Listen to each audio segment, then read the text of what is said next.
Delhi NCR ప్రాంతంతో పాటు పంజాబ్, హర్యానా, రాజస్థాన్, జమ్మూ కాశ్మీర్లోని పలు ప్రాంతాల్లో భూకంపం సంభవించింది. భూమి కంపించడంతో ప్రజలు భయాందోళనకు గురయ్యారు. ఒక్కసారిగా ప్రకంపనలు రావడంతో ఇళ్లలో ఉన్నవారు, అపార్ట్మెంట్లో నివసించేవారు ప్రాణభయంతో రోడ్లపైకి పరుగులు తీశారు.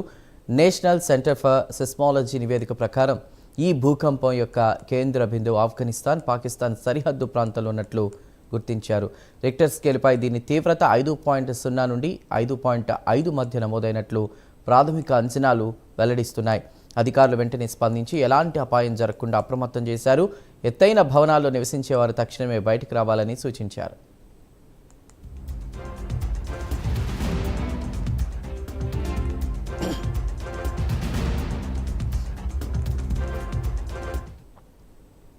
ఢిల్లీ ఎన్సీఆర్ ప్రాంతంతో పాటు పంజాబ్, హర్యానా, రాజస్థాన్, జమ్మూ కాశ్మీర్లోని పలు ప్రాంతాల్లో భూకంపం సంభవించింది.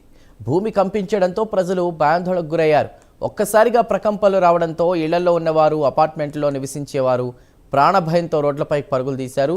నేషనల్ సెంటర్ ఫర్ సెస్మాలజీ నివేదిక ప్రకారం ఈ భూకంపం యొక్క కేంద్ర బిందువు ఆఫ్ఘనిస్తాన్, పాకిస్తాన్ సరిహద్దు ప్రాంతంలో ఉన్నట్లు గుర్తించారు.